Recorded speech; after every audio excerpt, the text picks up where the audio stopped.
biggest challenge in following my passion was listening to myself, because the environment of teachers in which I found myself and society sees success in the amount of learning of boys and girls. So, a successful school, or the best school, is the school that teaches children the most. And my classmates, the people around me, had that idea and I felt that it was like generating stress in childhood that was not healthy or necessary for me.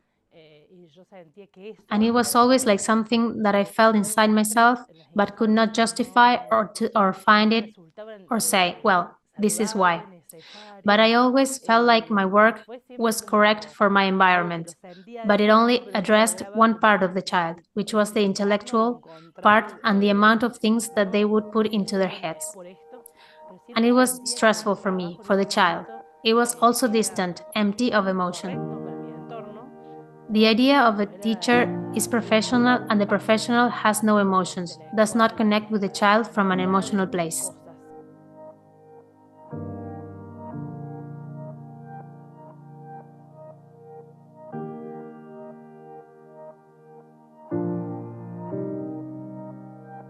Hi, my name is Zenka Caro. I'm founder of LightNet, and my passion and purpose is to make the impossible possible. I am here today with Romina Caro, who is an incredible genius in the field of Waldorf education.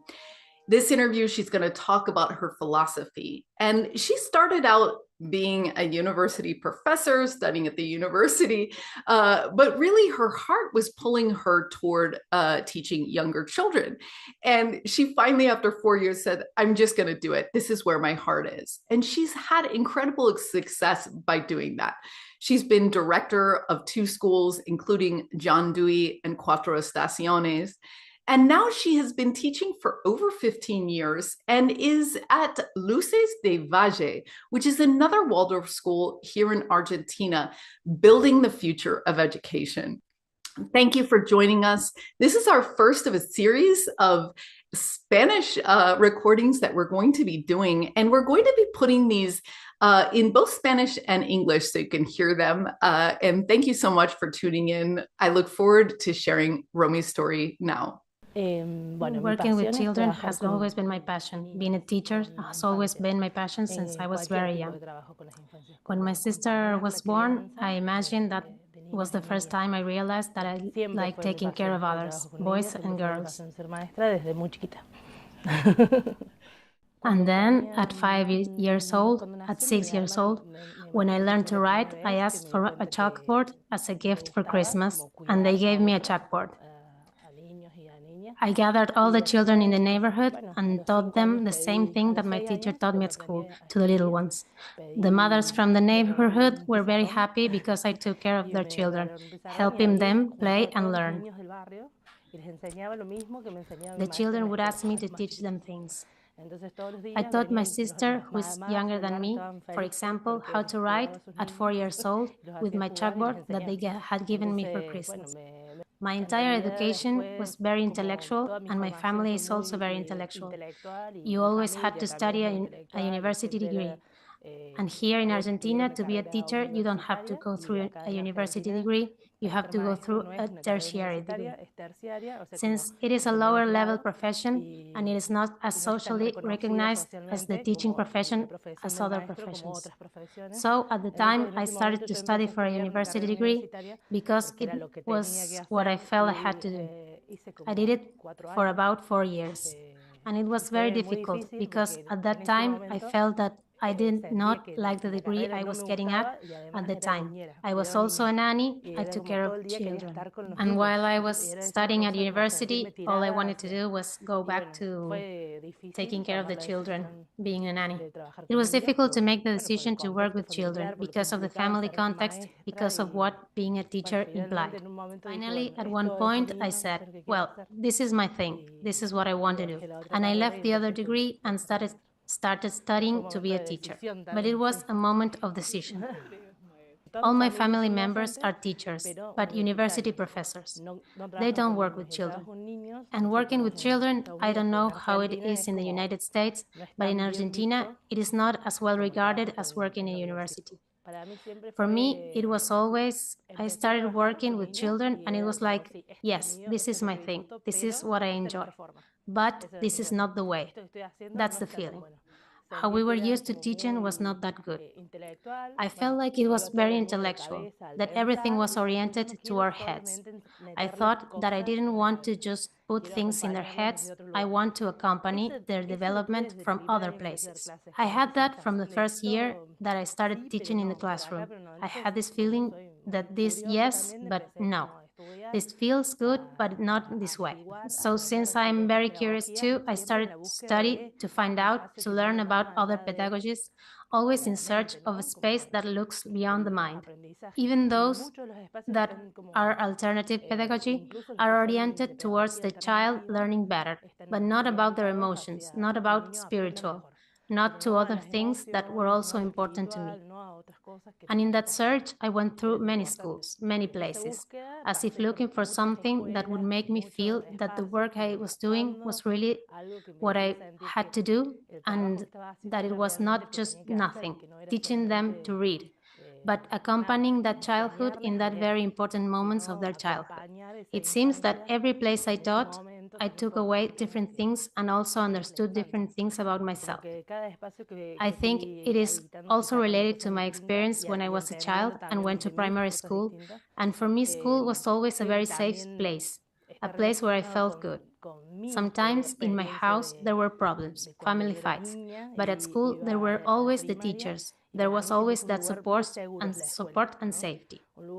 And I think that search came from there, at some point of saying, well, I want to create a safe place for these children, and not a space of stress, which schools often become a space of stress. Schools always respond to the needs of society because what they are doing is generating future citizens of the world.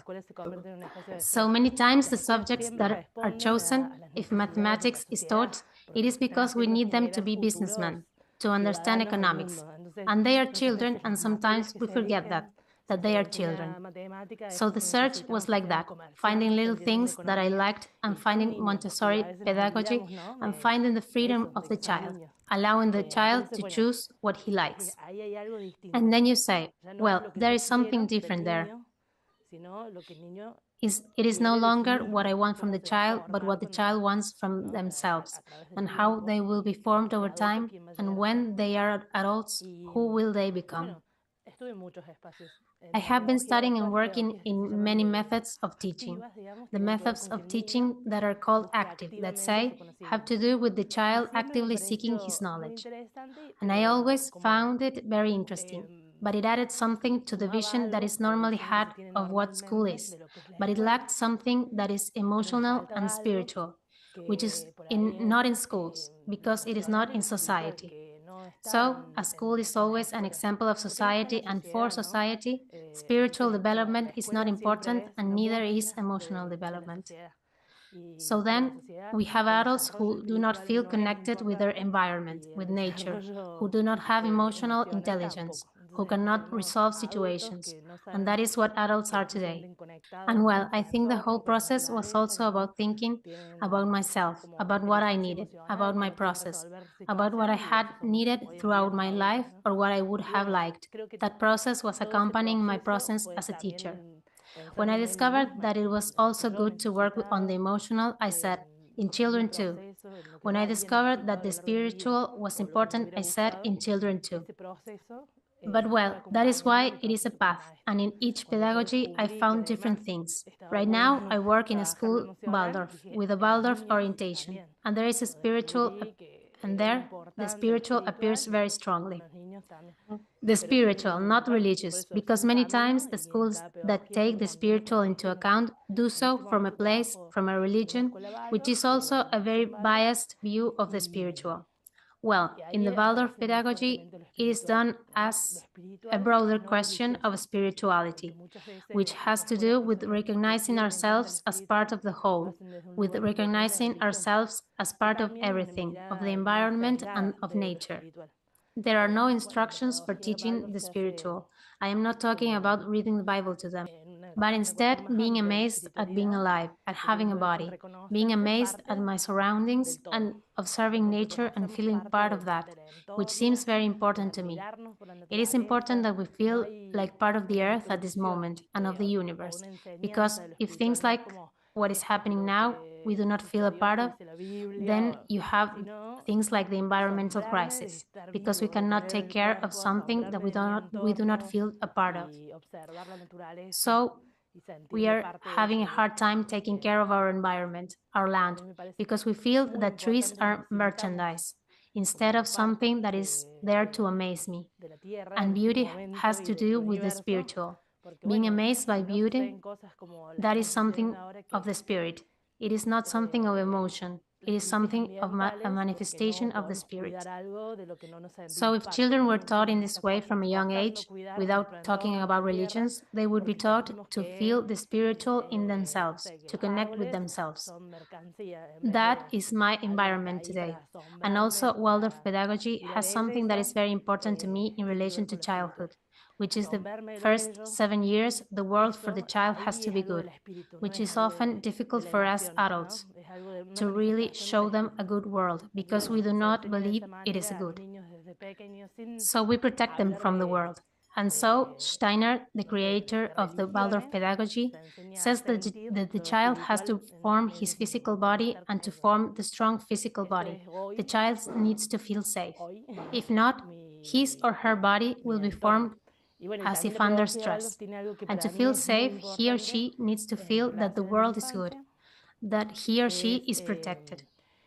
And well, in the example of the film Life is Beautiful, which is in a concentration camp in the Holocaust, a very horrible context, and of a father who plays with the child and shows him a beautiful world, even when it is not.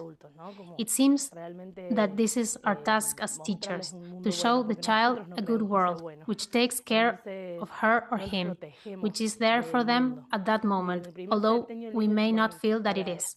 The child can develop without stress and can develop his physical body calmly. And in the second 7-year period, after the age of 7, from 7 to 14, the world should be beautiful, because at that age you only learn about what seems beautiful, about the things that amazes us. So the spiritual aspect appears more strongly here. The child is already ready to be amazed. He sees that the work is very much oriented with art. And the approach changes a lot from working in a normal school and saying, I, teacher, want you to learn to add numbers, and that is my objective. To saying, well, I, teacher, want you to see the beauty that is around you, to be amazed and want to know the world. And well, I feel that beyond all pedagogies contributing something like this. Right now, I am learning another way to bring children closer to this world, which seems to me to be a very important job. Because if we do not manage to love the world, so to be able to live from this place, to enjoy the world and take care of it, we need to love it. The biggest challenge in following my passion was listening to myself, because the environment of teachers in which I found myself and society sees success in the amount of learning of boys and girls.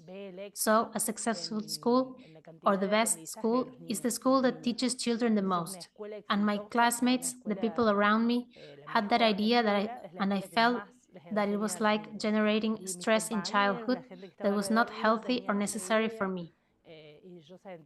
And it was always like something that I felt inside myself, but could not justify or find it or say, well, this is why.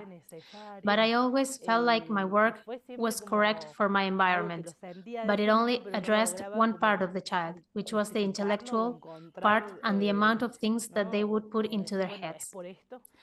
And it was stressful for me, for the child. It was also distant, empty of emotion. The idea of a teacher is professional, and the professional has no emotions, does not connect with the child from an emotional place.